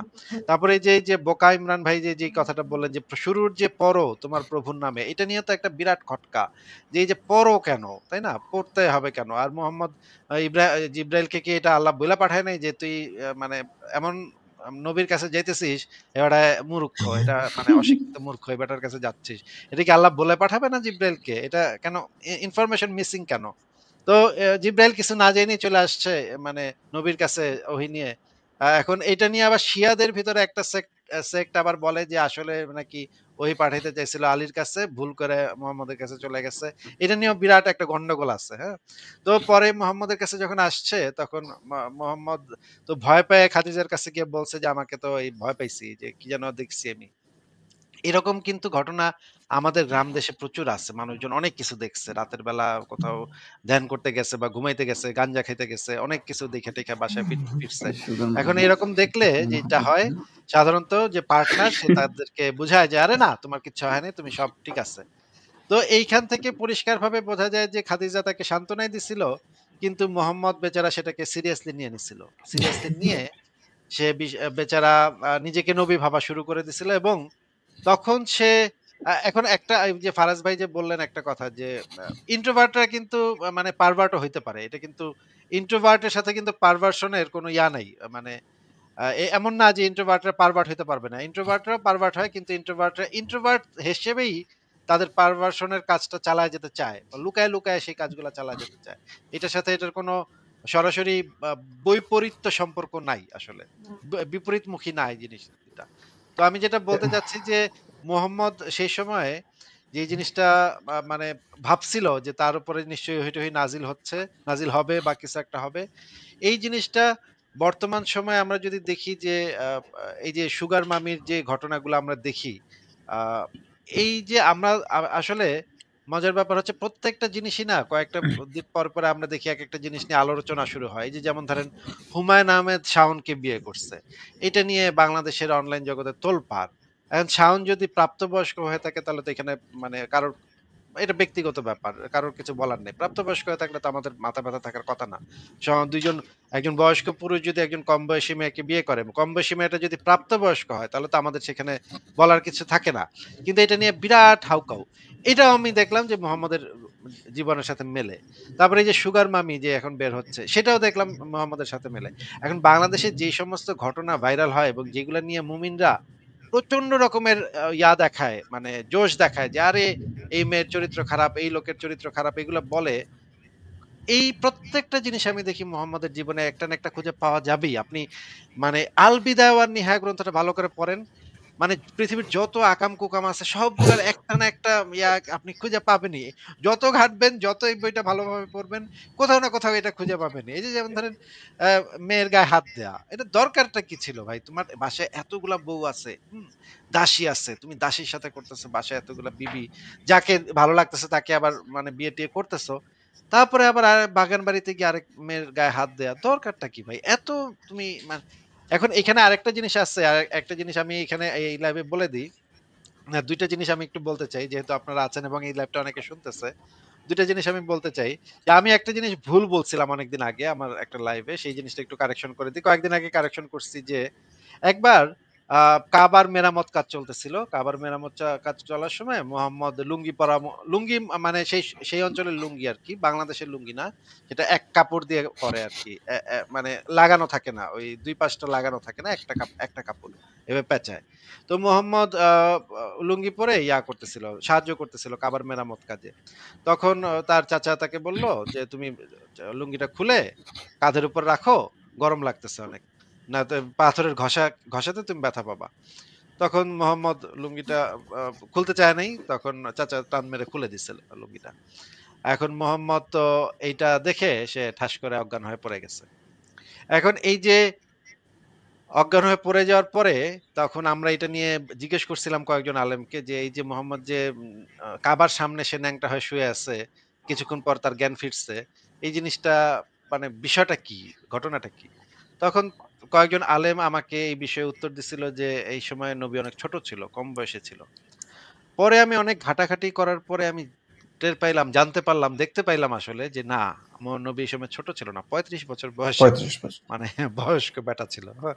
৩৫ বছর বয়স্ক একজন ব্যাটা কাবা শরীফের সামনে ন্যাংটা হয়ে শুয়ে আছে এবং এটা কিন্তু একটা সাইকোলজিক্যাল প্রেশারও, যে মোহাম্মদের উপর যে সাইকোলজিক্যাল প্রেশারটা পড়ছিল সে অজ্ঞান হয়ে যেত। এইটা থেকে কিন্তু বোঝা যায় যে তার অজ্ঞান হয়ে যাওয়ার মানে রোগ ছিল এবং তার কিন্তু খিঁচুনি হইতো। আপনারা যদি হাদিসগুলা খুব ভালোভাবে পড়েন দেখবেন, একটা হাদিসের মধ্যে আছে একটা লোক আসছে যে, "আচ্ছা নবীর উপরে যে ওহী নাজিল হয় এটা কেমনে হয়? আমি একটু দেখতে চাই। এটা দেখি তো কেমনে নাজিল হয়? আমি একটু দেখব।" তখন একজন বলতেছে যে আচ্ছা এই যে তুমি এই তাঁবুর ভিতরে ঢোকো, এখানে দেখো। সে তাঁবুর ভিতরে দেখতেছে তাঁবুটা এইভাবে কাঁপতেছে, হ্যাঁ? আরে কি ব্যাপার? এবং ঘর করে উটের মতো শব্দ হইতেছে। উট যেভাবে ঘর শব্দ করে সেভাবে শব্দ হইতেছে। তখন ভিতরে দেখে যে নবী ঘর করে শব্দ করতেছে উটের মতো। এখন সে বলতেছে, ও তার মানে এখন ওহী নাজিল হচ্ছে। এখন এই জিনিসগুলা কিন্তু আপনি যদি ডায়াগনোসিস করেন তাহলে আপনি কিন্তু দেখতে পাবেন যে তার এপিলেপসি থাকার একটা সম্ভাবনা দেখা দেখা যায়, এবং তার যে নিঃশ্বাস নেয়ার যে ইয়াটা, সেইখানেও একটু সমস্যা ছিল বলে যে জিনিসটা মনে হয়। এবং তার যখন এই মানে ইয়াটা হইতো, খিঁচুনিটা হইতো, তখন তার এই যে নাকের এখান থেকে ঘর করে শব্দ হইতো। এই জিনিসগুলা কিন্তু পরিষ্কারভাবে মানে দেখা যায় যে সে শুরুর জীবনটা ইন্ট্রোভার্ট ছিল। পরবর্তী সময়ে সে যখন দেখতে পাইলো যে ইন্ট্রোভার্ট থেকে আসলে লাভ হচ্ছে না, সে তার বাল্য প্রেমিকা উম্মে হানিরে বিয়ে করতে পারে নাই, সেখানে একটা ছ্যাঁকা খাইছে। তারপরে পরে দেখলো যে লোকজন তাকে পিটাইতেছে। সে একটু না হয় একটু ধর্মের সমালোচনা করছে, এই জন্য তাকে লোকজন পিটাইতেছে। এইটা তার একটু মাথাটা খারাপ হয়ে গেল, এবং মাথাটা খারাপ হয়ে গিয়ে সে তখন আহ এই নিজেকে নবী বলে দাবি করে সমস্ত ভুংচুং আর কি করলো। এবং সে তখন তার যে ইন্ট্রোভার্ট থাকা অবস্থায় তার যে সুপ্ত বাসনাগুলা সেগুলো একটা একটা করে পূরণ করা শুরু করলো, এবং সে মোটামুটি তার জীবনে সমস্ত কামনা বাসনা সে পূরণ করছে। এটা মানে এটা তার একটা বিগ অ্যাচিভমেন্ট। কিন্তু এখানে একটা বিষয় আছে যে এই যে ওই যে নগ্ন অবস্থায় যে সে অজ্ঞান হয়ে গেছিল, এই নগ্ন অবস্থায় অজ্ঞান হয়ে যাওয়াটা কিন্তু এখানে আরেকটা জিনিসও মিন করে, সেটা আপনারা একটু চিন্তা করে দেখবেন যে এটা হইতে পারে কিনা। এমনও কিন্তু হইতে পারে যে তার এই যে পিনাকির যে মতো অবস্থা আর কি, যে 3 ইঞ্চি বুঝেন, বা 2 ইঞ্চি বা 1 ইঞ্চি এরকমের কিছু একটা হইতে পারে, যে লজ্জায় মানে সে তারটা সবাই দেখে ফেলছে, সে সবাই জেনে গেল, এই জন্য সে মানে ভাই অজ্ঞান হয়ে যেতে পারে। এটাও আমাদের হইতে। আচ্ছা, আমি একটা প্রশ্ন ছিল কমেন্ট সেকশনে, সেটার উত্তরটা একটু দিয়ে দিই। যে অনেকে আমাকে অনেকে আমার লাইভেও জিজ্ঞেস করে যে চুনা হাগা মানে কি, হ্যাঁ, হ্যাঁ, এটা এটাই আমি বলতে চাচ্ছিলাম। কোথা অনেকে থেকে প্রশ্ন আসলো? করে। আসলে এই জিনিসটা আমি আমাদের আহ, মানে স্কুলের যে কৃষি শিক্ষা বই, সেই কৃষি শিক্ষা বইতে না যেন কি একটা বইতে আমি প্রথম পড়ছিলাম চুনাহাগা শব্দটা। কৃষি শিক্ষাই ভাই, কৃষি শিক্ষাই ছিল। হ্যাঁ, কৃষি শিক্ষা বইতেই যে ওই যে মানে মুরগির এই মু- অসুখটা হয়। হ্যাঁ, হ্যাঁ, মুরগির এই অসুখটা হয়। তো এই শব্দটা আমার খুবই, আমরা বন্ধুরা একজন আরেকজনকে ইয়া করতাম, এই যে চুনাহাগা এই শব্দটা আমাদের কাছে খুব ইন্টারেস্টিং লাগছিল। পরে লাইভে আমি মাঝে মাঝে বলতাম যে ভেড়ামারা উপজেলা থেকে উঠা আসা, ছাগলবান্ধা আহ, মাদ্রাসা থেকে উঠা আসা চুনাহাগা মুমিন, এই টাইপের শব্দ বলতে বলতে আহ কিন্তু তখন এত সিরিয়াসলি বলি নাই। পরে দেখলাম যে ইমরান ভাই এই শব্দটাকে একদম খুবই সুন্দর কইরা বিভিন্ন জায়গায় বইলা যাচ্ছে, এবং ফারাজ ভাইও আহ, এই শব্দটাকে খুবই ইয়া করে মাঝে মাঝে বলতেছে। ইমরান ভাই এবং ফারাজ ভাই এই শব্দটাকে এমন ব্র্যান্ডিং করলো, পরে আমি ভাবলাম যে হ্যাঁ, এই শব্দটা তো ভালোই মার্কেট পাইছে। তখন আমিও তখন এটা নিয়ে যে একটা গান টান বানায় ফেললাম, তখন দেখলাম যে এই শব্দটা এখন মোটামুটি মুমিনদের একটা ট্রেডমার্ক হয়ে গেছে, এবং এটা আমরা সবারই একটা মানে ইয়া শব্দ, যে এখন এই শব্দটার কপিরাইট যে কার, এটা নিয়ে হয়তো ফারাজ ভাই, ইকবাল ভাই এবং আমার ভিতরে একটা মারামারি হতে পারে। কিন্তু আমি এটার কপিরাইট ছেড়ে দিচ্ছি। এটা ইকবাল ভাই আর ফারাজ ভাই আপনারা দুইজন মারামারি করে ঠিক করে নেন যে এটা আপনারা কে নিবেন। টু বি অনেস্ট আসিফ ভাই, বাট একটা জিনিস ভালো, আগে চুনাহাগা মুমিন বলা লাগতো, বাট এখন চুনাহাগা বললে বুঝে, মানুষ বুঝে যে কাদের কথা বলা হচ্ছে। এটা কিছু এক করা লাগে।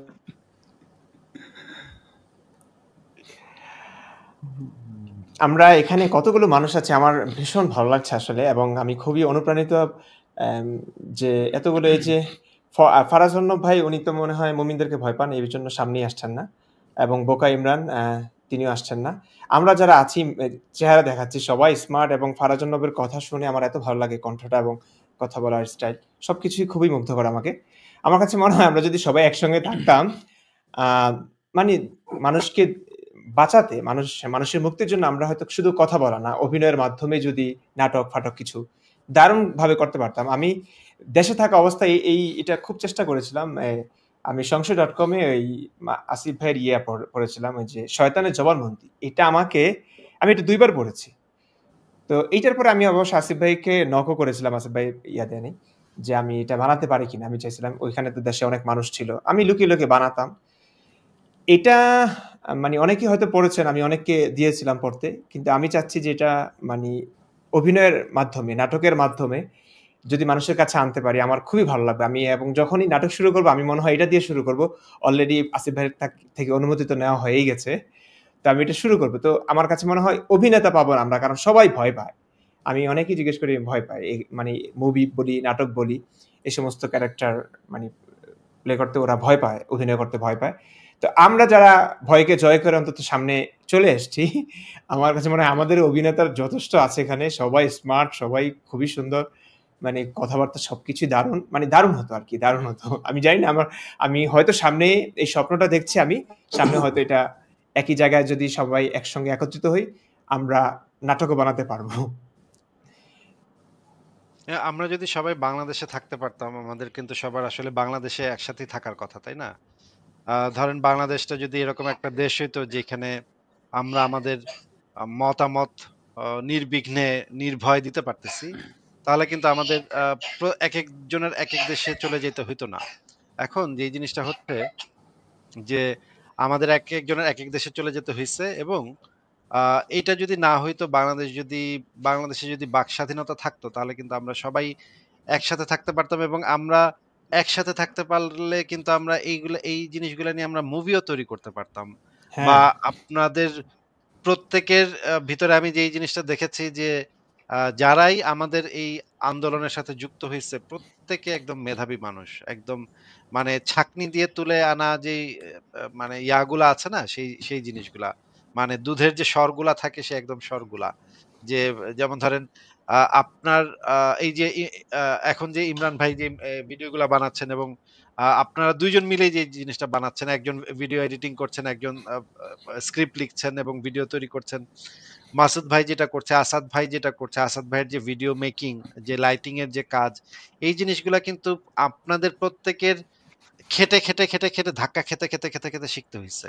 কিন্তু এই জিনিসগুলা কিন্তু ধাক্কা খেতে খেতে শেখার দরকার ছিল না। আমরা যদি একসাথে বাংলাদেশে হুম, নির্ভয়ে যদি আমরা থাকতে পারতাম, আমরা কিন্তু একটা কোনো একটা জায়গা থেকে এই জিনিসটা শিখে নিতে পারতাম, এবং আমাদের এই ছোট ছোট কন্ট্রিবিউশন গুলাকে যদি আমরা একত্রিত করতে পারতাম, তাহলে কিন্তু আমরা মুভি মেকিং, নাটক তৈরি, সমস্ত কিছুই আমরা অনেক কিছু করতে পারতাম। কিন্তু আনফরচুনেটলি আমাদের এখন দেশে পৃথিবীর বিভিন্ন জায়গায় ছড়ায় ছিটে যেতে হয়েছে, এবং আমরা আমাদের কাজগুলাকে একত্রিত করতে পারছি না। হয়তো একদিন আমরা একত্রিত করতে পারবো, সেদিন আমাদের মানে কার্যক্রম আরো ১০০ গুণ বেড়ে যাবে। জি। আসিফ ভাই, এই ইন্টারনেটের কারণে সেটা সম্ভব, এবং আপনি মেধাবী যেভাবে বলছেন তার চেয়ে আমার মনে হয় যে হ্যাঁ, ডেডিকেশনটাও আপনি আপনি নিজের ডেডিকেশনটা দেখেন না ভাই, সংশয়.com দেখে আমি শুধু মানে বা যাদের আমাদের আমাদের কিন্তু এই চিন্তার মানুষের মধ্যে অনেক মেধাবী মানুষ ছিলেন যারা রিটায়ার করে ফেলছেন, বিশেষ করে কেউ কেউ দেশ ত্যাগের পরে রিটায়ার করছেন, কেউ ব্যক্তি জীবনে অনেক কারণে রিটায়ার করছেন, কিন্তু ওই যে আপনি লেগে আছেন, হ্যাঁ, এই একদম সেই এক যুগ পের হয়ে ১.৫ যুগ হয়ে গেল প্রায়। ইমরান ভাইয়ের এই যে ডেডিকেশন, উনি যেভাবে প্রেজেন্ট করছেন খুব অল্প সময়ের মধ্যে আমরা দেখতে পাচ্ছি একদম বিশাল পরিবর্তন। আমাদের এই স্ক্রিনে রায়ান জুয়েল ভাই আছেন, উনি এই তিতা টিভিতে বেশ এই খটকা লাগে না এটা খুবই পরিচিত প্রগতিশীলদের মধ্যে। তো তিনি একটা সময় কিন্তু সবকিছু বন্ধ করে দিতে বাধ্য হয়েছিলেন বাংলাদেশ থাকলে যেটা হয়। তারপরে ওই যে জীবনের একটা তো একদম শেষ বয়স, তাই না রায়ান জুয়েল ভাই, মানে মধ্যবয়স পার করে ফেলছেন, তো তারপরেও তিনি শুধুই কথা বলবেন বলে দেশ ত্যাগ করছেন, যে এখন খুবই নিরাপদে উনি আছেন। আর এই তো, আর মাসুদ ভাইয়ের ব্যাপারটা তো সত্যি দেখেন, শুধু ওই ডেডিকেশনটাই সবার আগে ওপরে আমি দেখি, ডেডিকেশনটা মারাত্মক। সামনে তো আরও সম্ভব হচ্ছে, আপনি যেটা বলছিলেন আমরা আরও কানেক্ট হইতে পারি কিনা, এটা রিমোটলি করা যায়, মানে আমার মনে হয় এটা যাবে সামনে। আমরা আরও এআই যেভাবে আমাদের সাহায্য করছে, তাতে আমরা একসাথে অনেক কাজ করতে পারবো ভাই। আসিফ ভাই, খুব অল্প অল্প এক যুগের মধ্যে একটা একটা আপনি নিজে এটা এনজয় করেন আমি জানি, মানে আপনি করবেন আমার আমার বিশ্বাস। আর তাও আমি প্রশ্নটা করি দর্শকদের উদ্দেশ্যে, যে আমাদের চোখের সামনে দেখা, আমি আমি আমি সাক্ষী দিচ্ছি যে ব্লগে আমাদের যারা পরিচিত মুখ ছিলেন, মানে মুখ বলতে লিখতেন আর কি, সেটা নাম হোক হয়তো অনেককে আমরা দেখিনি, ব্লগার কিলিং শুরু হওয়ার পরে যেভাবে সবাই এই চাপাতিবাজদের কাছ থেকে নিজেকে সেফ রাখার জন্য নিরাপদ আশ্রয়ে থাকার চেষ্টা করেছেন, মানে তারা আমাদের চাপা দিয়ে দিয়ে দৌড়ে যেত। এক যুগের ব্যবধানে দেখেন এখন তারা তাদেরকে আমরা সুন্দরভাবে, কোনো অস্ত্র নাই আমাদের কাছে, কিন্তু সুন্দরভাবে বলি যে আপনাদের আদর্শটাই এসে আমাদের বুঝিয়ে যান, তারা কিচ্ছা দৌড় দেয়, লঙ্গিটা কাঁচা মারিয়ে দৌড়, ধারে কাছে থাকে না। কেমনি উল্টে হয়ে গেল বাস্তবতা। হ্যাঁ, এই যে ফেসবুকে যখন ফেসবুক বা ব্লগে যে জিনিসটা হইতো যে আম, আম, পরিচয় দিতে হইতো না, তো ফেক আইডি তৈরি হুম, করে গালিগালাজ করতো। একটা সময় তো প্রচুর গালিগালাজ খাইতে হয়েছে আমাদের, যখন হুম, মনে করেন 2007-8 সালের দিকে যখন ফেসবুকে প্রথম লিখছি আমি যে আমি একজন নাস্তিক, শুধু এইটুক লিখছি আমি একজন নাস্তিক, আমি ধর্মে বিশ্বাস করি না। কি পরিমাণ যে গালি খাইতে হইছে, কি পরিমাণ ভয়াবহ অবস্থা। সামারিন ব্লগে প্রথম যখন রেজিস্ট্রেশন করি তারপর লিখলাম যে আমি ধর্ম বিশ্বাস করি না। এইটা লেখার সাথে সাথে আমাকে একদম মানে উড়াধুরা গালিগালাজ। তো এখনকার সময় সেই জিনিসটা কল্পনা করি যে এখন পরিস্থিতি কত চেঞ্জ হয়ে গেছে। এখন দেখা যায় মুমিনদের কি মানে নাস্তিকরা বরঞ্চ আ মানে দেয়, গালিগালাজ করে। এই চুনাহাগা মুমিনরা কোত্থেকে আনছেন? এরকম দেখি। দেখার পরে এই জিনিসটা মজাদার যে এই গত ১২-১৪ বছরে পরিস্থিতি কিভাবে পাল্টায় গেছে এবং কিভাবে আমাদের রাস্তাটা আস্তে, আস্তে একটু প্রশস্ত হইছে। আমাদের হাঁটার রাস্তাটা একটু প্রশস্ত হইছে। আগে তো ভয় থাকতে হইতো, আতঙ্কিত থাকতে হইতো। কোন জায়গা থেকে কে এসে কি করে ফেলে সেগুলো কিছুই আমরা জানতাম না। কিন্তু এখন দেখতে পাচ্ছি নতুন, নতুন মানুষ আসতেছে, নতুন, নতুন শক্তিশালী, শক্তিশালী সব যোদ্ধারা আসতেছে এবং তারা এসে আরো ধামাকা লাগায় দিতেছে। এই জিনিসটা তো খুবই এনজয় করি, খুবই ভালো লাগে। কিন্তু সেই সাথে এটাও সত্য আসাদ ভাই যে, যে জিনিসটা সবসময় আমরা বলি যে, বাংলাদেশে কিন্তু অনেক যারা ইয়াং ছেলেপেলে আছে তারা হয়তো আবেগের বশে অনেক সময় বা একটু উত্তেজনায় বা ধরেন নতুন একটা জিনিস আপনি জানলেন। এটা খুবই স্বাভাবিক যে ইয়াং বয়সে আ যখন আপনি ১ম ধরতে পারবেন যে আপনার সাথে আসলে একটা প্রতারণা হইছে। আপনাকে একটা প্রতারণার মধ্যে রাখা হইছে। আপনাকে যে গল্পগুলা বলা হইছে সেই গল্পগুলা আসলে আদৌ সত্য না। এই যে ইহুদি বুড়ি কাটা বিছায় রাখতো, এই টাইপের গল্প-টল্প শুনে তো আমরা ছোটবেলা থেকে বড় হইছি, তাই না? মানে এইগুলা যে সমস্ত বাটপারি এবং আসলে যে নবী যদি এরকম ইহুদি বুড়ি থাকতো, নবী রাতে গিয়া ইহুদি বুড়িরে কি করতো এটা ভাবতেই আমার গায়ে কাঁটা দিয়ে ওঠে, তাই না? এরকম তো ইহুদি বুড়ি আ ও মানে কাঁটা বিছায় রাখছে, একদিন কাঁটা নাই। মোহাম্মদ তো কিয়া ঝাঁপায় পড়ার কথা, রেপ করে ফেলার কথা ওই ওই ইহুদি বুড়িরে। এখন এই জিনিসগুলা যখন পরবর্তীতে আমি আমি জানছি, আমরা জানছি সবাই, এই জিনিসগুলা জানার পর আমাদের ভিতরে যে ধাক্কাটা লাগছে, এই ধাক্কাটার সময়ে আমাদের যে মানসিক অবস্থা ছিল, অনেক সময় এই জিনিসটা হইছে যে আমরা অনেকরে বইলা ফেলছি। ঘনিষ্ঠ বন্ধুকে বা কোনো একজন আত্মীয়কে বলে ফেলছি। বাংলাদেশে নিশ্চয়ই এরকম অনেক ইয়াং ছেলেপেলে আছে যারা আমাদের লাইভ শোনেন বা আলোচনা শোনেন। ওনাদের মাথায় অনেক প্রশ্ন জাগে। কিন্তু আপনাদের যেটা সবসময় মনে রাখতে হবে যে এটা কিন্তু একটা বিপজ্জনক, অত্যন্ত বিপজ্জনক একটা জায়গা। আমরা যেই কাজ করি সেটা অত্যন্ত বিপজ্জনক একটা কাজ। এইটার সাথে আপনার জীবন জড়িত, আপনার পরিবারের জীবন জড়িত, আপনার পরিবারের উপর অ্যাটাক আসতে পারে। কিছুদিন আগে একটা ছেলে আত্মহত্যা করছে। আমি জানার পরে খুবই খারাপ লাগছে। এই রকমের ঘটনা অনেক ঘটছে, যেগুলা লুকায় ছুপায় ঘটছে, যেগুলা আমরা হয়তো সবকিছু জানিও না। অনেক ঘটনা হয়তো আমরা জানিও না। অনেক ঘটনা আমাদের কান পর্যন্ত পৌঁছায় নাই। কিন্তু জি, এরকম ঘটনা অনেক আছে। এই কারণে আমার আ অনুরোধ সবার প্রতি থাকবে যারা এই আমাদের লাইভ শোনেন নিয়মিত, তারা এই উত্তেজনার বশবর্তী হয়ে ভাই আমাদের বিপ্লব করার দরকার নাই ভাই। আমাদের মানে জিহাদ করার মানে কোনো প্রয়োজন নাই আমাদের। আমাদের কাজ হচ্ছে চিন্তার জগতে। আমাদের কাজ হচ্ছে যুক্তির জগতে। এইখানে বেশি পাকনামি করে, বেশি সাহস দেখাতে গিয়ে একজন মানে আজকে আমি দেখলাম একটা মাদ্রাসাতে গিয়ে একটা ছেলে আ হুজুরকে কি জানি প্রশ্ন করছে যে, এই আপনার কোরআনে তো অসঙ্গতি আছে। এখন ওই লোকেরা সবাই মিলে তারে পিটা দেয়া শুরু করছে। পিটা দিয়ে এখন পুলিশের কাছে দিয়ে দিছে। এখন এই ছেলেটা এই কাজটা যে করতে গেল, এই কাজটা করতে যাওয়ার দরকারটা কি? এই মাদ্রাসাতে গিয়ে হুজুরকে মানে প্রিন্সিপালকে গিয়ে এই কথাটা বলার দরকার কি? এই ধরনের বোকার মতো কাজ যারা যদি কেউ করেন তাহলে কিন্তু এটা আমাদের জন্য বিপজ্জনক। এটা আমাদেরও খারাপ লাগে। আমাদের তখন কাজের গতিটা থামায় দিতে হয়। কাজের গতিটা কমে যায়। তো আপনারা সবসময় এই বিষয়ে সাবধান থাকবেন যে এইগুলা নিয়ে জায়গায় বেজায়গায় গিয়ে নিজের পরিচয় দিয়ে জায়গায় বেজায়গায় গিয়ে প্রশ্ন করার কোনো দরকার নেই। যদি পরিচয় আপনার প্রকাশ পেয়ে যায়, তাহলে আপনি শেয়ার দিয়ে লিখবেন, "এই নাস্তিক ইমরানের ফাঁসি চাই।" হ্যাঁ? এটা এইভাবে লিখবেন। কিন্তু কখনোই এটা লিখবেন না যে আমিও নাস্তিক বা আপনি কি, সেটা কখনো লিখবেন না। আর আসিফ যদি ভাই একটু হ্যাঁ বলেন। মানে হ্যাঁ মনে হ্যাঁ করুন বলেন। আমরা ছাত্র জীবনে আমরা অনেক প্রশ্ন করতে পারতাম না ভাই। এটা খুব খারাপ লাগতো। আমরা তো বুঝতে এসেছি। আমাদের বাবা-মা এত কষ্ট করে আমাকে ছোটবেলা থেকে ঢাকা পড়িয়েছে। আমার পেছনে অনেক টাকা খরচা হয়েছে। এখন আমরা যদি না বুঝে ইসলাম তো বোঝার জন্য এসেছি। এখন প্রশ্ন করতে না পারলেও তো খারাপ লাগে। আমরা তো এই প্রশ্নগুলো যেমন তাকদীর নিয়ে অনেক প্রশ্ন জাগতো আমরা করতে পারতাম না। সময় পেতাম না। সেই প্রশ্ন করলেও এগুলো বড় হলে এই ক্ষেত্রে বুঝবি। ওই কৌশলটা তো আসিফ ভাই বলে দিয়েছেন যে আপনি দেখেন, আমি একটা উদাহরণ দিই। আজকে ঘুম থেকে উঠে একজনের মেসেজ দেখলাম, তিনি একজন খুবই পরিচিত ওয়াজি বাংলাদেশের। তো উনি এখন আমার সাথে যোগাযোগ রাখেন, কেন রাখেন বুঝতেই পারছেন যে উনি আসলে এগুলো বিশ্বাস করেন না। উনি খুব বিয়ে করে বলছেন যে দেখেন, এখন এমন একটা বিপদে পড়ছি যে আমি এখান থেকে সরলে আমার বিপদ। আর পারিবারিকভাবে উনি খুব দোটানার মধ্যে আছেন, বিশেষ করে ওনার স্ত্রীকে উনি খুব ভালোবাসেন।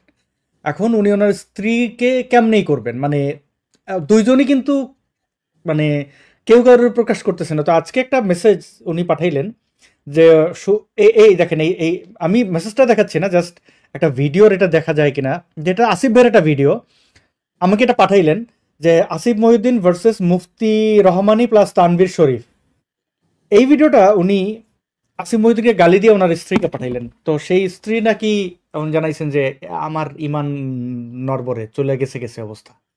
তো বুঝছেন, আপনার নিজের কিন্তু আসলে মানে একটা গালি দেন না রে ভাই, যে দেখা তার তো ওই বিবেকটা আছে যে এখানে ঘটছে নাকি। না, আসিফ ভাইয়ের কথাগুলো আমি বুঝতে পেরেছি। কিন্তু কিছু মানে ছাত্ররা কল্পনা করতে পারে না যে প্রশ্ন করবার কারণে সে পিটা খাবে। সে তো আসলে সবাই তার অসৎ উদ্দেশ্যে না। সে বোঝার জন্য প্রশ্ন করে। মানুষ বোঝার জন্যই প্রশ্ন করে। তো এতটা ইসলামে তো প্রশ্ন করা অমানবিক, যাবে না। এতটা হিংস্র এটা মানে ওরা কল্পনা করতে পারে না। হুম। হ্যাঁ, এবং আরেকটা ইমরান ব্যাপার ভাই বলে রাখি, যে হ্যাঁ হ্যাঁ যারা বলেন। যারা মানে আপনি হয়তো মুখোমুখি একটা মানুষের সাথে তর্ক করলেন, আপনি কিন্তু একজনের সাথে তর্ক করছেন। যারা তর্ক করতে চান তাদেরকে বলবো, আপনারা এই মুখোমুখি তর্ক না করে নিজের জীবনকে রিস্কে না ফেলে আপনারা অনলাইনে আসেন, ছদ্মনামে করেন, আপনারা 10 জনের সাথে খেলেন। আপনার দরকার নাই তো ওই একটা মানুষের সাথে তর্ক করার। আপনারা অনলাইনে আসেন, এখানে হাজার মানুষের সাথে খেলেন, ওই একজনের সাথে খেলা বাদ দিয়ে। এতে আপনারা নিরাপদ থাকবেন, আপনাদের বিস্তৃতিটা আরো বেশি হবে অনলাইনে। এই জন্যই তো অনলাইন যুগ। এই সুবিধাটা তো নিতে হবে।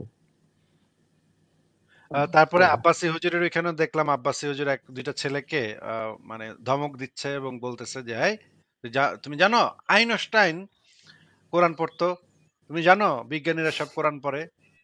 এরকমের ঝাড়ি ঝুড়ি মেরে ওই কম বয়সী ছেলে দুইটাকে খুব ঝাড়ি মারলো, যে তারা নাকি নাস্তিক হয়ে গেছে বা তাদের মনে সংশয় আছে বা প্রশ্ন আছে। তো এই জিনিসগুলা যখন দেখি তখন তো মনে হয় যে এগুলা বলার দরকারটা কি? আপনারা কেন এই জিনিসগুলা প্রকাশ করতে যান? আপনারা প্রশ্নগুলা আ অনলাইনে করেন, অন্য জায়গাতে করেন। আপনাদের যে মানে আপনাদের ভিতরে যে ইয়াটা আছে সেটা আমরা বুঝতে পারি যে আপনাদের ভিতরে এগুলা খোঁচাইতে থাকে। যখন মানুষের মাথায় এই প্রশ্নগুলা আসে তখন খোঁচাইতে থাকে। সারাক্ষণ টুক, টুক, টুক, টুক করে মাথার ভিতরে। এটা আমারও হইছে। আমি এই জিনিসটা জানি, এই অনুভূতিটা কেমন সেটা আমি জানি। কিন্তু তারপরেও তো আমাদের নিজের নিরাপত্তাটা সবসময় নিশ্চিত করতে হবে এবং নিজেকে সেফ রাখতে হবে। আচ্ছা, ধুর ভাই করলাম, কইরা দিলাম। এই ইসে যাওয়া যাবে না। যা আছে কপালে কইরা হুম। দিলাম। না, এইখানে যাওয়া যাওয়া যাবে না। সবসময় নিজের নিরাপত্তা বজায় রেখে তারপরে যেটা করার করতে হবে। এবং আমরা দেখেছি যে নিজের নিরাপত্তা বজায় রেখে যদি আমরা কাজগুলা করতে পারি তাহলে আমাদের আউটপুটটা আরো বেশি হয়। আরো ভালো আমরা আউটপুট সেখান থেকে পেতে পারি। কিন্তু আমরা যদি এই যে বোকার মতো হুটহাট করে গিয়ে এক জায়গায় একটা বলে দিলাম এবং মাইর খেয়ে মানে ইয়া হয়ে গেলাম, এটাতে আসলে কোনো আউটপুট নাই। এটা আমাদের আরো ওর জন্য অত্যন্ত ক্ষতিকর। হ্যাঁ, এই কথাটা বলার ছিল ভাই। আচ্ছা, আ আর একটা জিনিস আসিফ আমি ভাই সিক্রেট একটা জিনিস বলি সবাইকে। আমার যে ভিডিওগুলো দেখেন, এগুলো অনেক ভিডিও আছে 1.5 থেকে 2 বছর আগে রেকর্ড করা, 2 বছর আগে। আমি কেন এতদিন প্রকাশ করিনি? মানে সেগুলো এখন আমি প্রকাশ করছি, কিন্তু আমি তো আগেও করতে পারতাম না। মানে মানুষের যে চুলকানিগুলো থাকে, যে আমার মাথায় আছে, মানুষকে বলতেই ইচ্ছা করে, যে কারোর সাথে তর্কে জড়াতে খুব ইচ্ছা করে। শুধু তর্কে জড়ানো না, আমি একেবারে বানায়া রাখছি। জাস্ট পাবলিশ করব। তাহলে আমার হাত কতখানি নিষ্পিস করছে, হুম। মানে একটু কল্পনা করে দেখেন। সেটাকে তো কন্ট্রোল করতে হবে। কন্ট্রোল করতে হবে নিজের নিরাপত্তা সবার আগে। আপনি মরে গেলে ভাই আর কোনো কিছু মানে লাভ নাই করে এই তর্ক বিতর্ক করে। তো তো আগে নিরাপত্তাটা ঠিক রাখেন। বাংলাদেশ, যদি আসিফ ভাই বললো আগের থেকে অনেক এগিয়েছে, অনেক পরিস্থিতি অনেক বদলে গেছে, কিন্তু একেবারে এমন বদলেনি যে আপনি সেখানে খুব নিরাপদ। সেখানে নিরাপদ হলে তো আমরাই চলে যেতাম। আমাদের দরকার আছে হ্যাঁ কিন্তু এই ভাই একটা বাইরে জিনিস বাইরে খুব কষ্ট খারাপ করে লাগে, থাকা। রাহেন ভাই, একটা জিনিস খুব হুম। খারাপ লাগে, অনেক মুসলিম, আমার আম্মাই আমাকে এই কথাটা বলতেন, তুই তুই একাই বুঝলি, আর কেউ বুঝে না। এই যে আমাকে বিদেশ পাঠাতে চেয়েছিল, তুই সৌদি আরব যা, মক্কা শরীফে যা, কোটি লক্ষ লক্ষ মানুষ, ওরা কেউ বুঝে না, তুই একাই বুঝিস। কই তোর মতো কেউ কথা বলে? কোন আলেম কথা বলে? ওই আমি বললাম, আছে না, কতজন আছে, আসিফ মহিউদ্দিন ভাই আছে, আসাদ ভাই আছে, মাসুদ ভাই আছে, এদের কথা বলি। কই এই কয়েকজনই বুঝলি? মানে ওনারা কিন্তু এই যুক্তিটা দেন, একদিক দিয়ে আমাদেরকে কথা বলতে দিবে না, কথা বললে মেরে ফেলবে, প্রশ্ন করলেই উল্টাপাল্টা কিছু করবে, আবার ওদিক দিয়ে কেউ চুপ, আমরা যে চুপ থাকবো, এই চুপ থাকাটাকেই ওনারা মানে ব্যবহার করে হুম ইসলামের পক্ষে। যে হুম ইসলাম যদি মিথ্যা ধর্মই হতো, তাহলে তো এতগুলো মানুষ মানতো এবং সবাই চুপ আছে, তাহলে তো তোদেরই বোঝার ভুল। মানুষের সাইকোলজি ভাবে কাজ করে আসলে। হুম হুম কিছু করে না। আর যারা ধর্মান্ধ তারা তো অনেক যুক্তি দেখাবে একটার পর একটা। আমাকে তো মানুষ কমন এটা কমেন্টস বুঝে না হচ্ছে যে যে এই কথাগুলো বলতে গেলে একটা মানুষের জীবন যাবে, এবং আমাদের চোখের সামনে এমন ঘটনা আমরা অহরহ দেখছি। তো কে সাহস করে এত? এই যে মাসুদ ভাইয়ের কথা বলেন, ৮-৯ বছর ধরে সে পরিবার থেকে বিচ্ছিন্ন, তার বাচ্চা আছে, হ্যাঁ ফুটফুটে বাচ্চা আছে। মানে আপনি চিন্তা করেন, একজন বাবা তার সন্তানকে কতগুলো বছর দেখতে পারে না। মানে এগুলো কি মানুষ একটু কল্পনা করে না? কোন স্বার্থে, কোন লাভে, কোন প্রলোভনে সে তার জীবনে এই পথটা বেছে নিল? এত ত্যাগ তো সবাই করতে পারে না। পারে না, আমি তাদেরকে তিরস্কার করছি না। কারণ এটা মানে কি করবে আর? জীবনটা অনেক বড়। জীবনটা অনেক ভালোবাসার সবার কাছে। পরিবার অনেক ভালোবাসার জিনিস। এখন সবাই পরিবার থেকে বিচ্ছিন্ন হতে চায় না, মাতৃভূমি থেকে বিচ্ছিন্ন হতে চায় না, এত রিস্ক নিতে চায় না। এইজন্য বলে না। কিন্তু মানে বাক স্বাধীনতা নিশ্চিত করুন, ১ বছরে দেখবেন এই মুক্ত মানুষদের সংখ্যাটা কিভাবে বৃদ্ধি পাচ্ছে।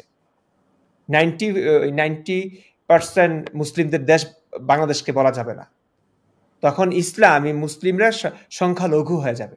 ১ বছর, ১ বছর। এই চ্যালেঞ্জটা কোন আলেম নিতে পারবে? যে কথা বলার সুযোগটা শুধু দিবে, ইসলামের সমালোচনা করার সুযোগটা দিবে। মারবে না, কাটবে না, কোনো মানুষের ক্ষতি হবে না। কথা এটা বলবে। যেমন আপনি জানেন, এই এটা ওরাও জানে, এই জন্যই তো কথা বলতে দেন। এটাই তো। হ্যাঁ। এজন্যই। আসিফ ভাই, তাহলে আপনার ওইখানে ১ লাখ হলে পরে আমরা এটা করতে পারি। আমি যেটা বুঝলাম যে উনি বাইরে ছিলেন, বাসায় এখনো আসছেন কিনা, মানে এটা তো আসলে মানে না পূর্ব জানাই নেই, তাই ওনার এটা আচ্ছা, জানতাম না। আচ্ছা। তাহলে ওইখানে আমরা বিস্তারিত করবো না। ঠিক আছে, ঠিক আছে। তাহলে এতক্ষণ আপনাদের সকলকে আসলে কি বলে ধন্যবাদ জানাবো, আমার ভাষা নাই। অনেক, অনেক কৃতজ্ঞ, ভালোবাসা এবং আপনাদের শুভকামনায় যেন ভালোভাবে কাজ করতে পারি, সেই শুভকামনা সবসময় আমার জন্য করবেন এবং করেনও আমি জানি। তো আজকে আমাদেরকে সময় দেওয়ার জন্য, আলোকিত করবার জন্য আসিফ ভাই, বিশেষ করে ছোট্ট কিউটকে ফারাজ দেখতে আহমদ পাচ্ছি। ভাই। আমাদের জন্য ওহ! সারপ্রাইজ তো। আসিফ নতুন ভাইয়ের সূর্য। ছোট্ট, খুবই ও কিউট। Cute, cute. খুব সুন্দর তো। করে কি মুখে চামচ ওই যে নিয়ে বসে আছে। বড়জনও পিছনে আছে, বড়জনও পিছনে। হ্যাঁ, বড় হ্যাঁ, জন হ্যাঁ। পিছনে আছে। দারুণ, দারুণ। যাক, ভালো লাগলো। ওকে দেখতে পেলাম। অনেক হ্যাঁ। অনেক ধন্যবাদ ভাই। তাহলে আমিও বিদায় নেই। ইমরান ভাই, আপনাদের ২ জনকেই, ইমরান ভাই, আপনারা যারা ২ জন যারা করছেন এই কাজটা, এই আপনাদের ২ জনকেই আমার অন্তর থেকে আ অভিনন্দন। আপনারা ৫০,০০০ হয়ে গেল। ৫ লাখ হতে বেশি দেরি হবে না। আপনারা এইভাবে একইভাবে কাজ চালায় যান। আপনাদের আমার মনে হয় কয়েক মাসের মধ্যে আপনাদের ৫ লাখ হয়ে যাবে। আমি এই বিষয়ে মানে নিশ্চিত, মোটামুটি নিশ্চিত। আর মাসুদ ভাই, আসাদ ভাই, ফারাজ ভাই, রায়হান, জুয়েল ভাই, আপনাদের সবাইকে অনেক ধন্যবাদ। আমি তাহলে আজকে বিদায় নেই। শুভরাত্রি ভাই।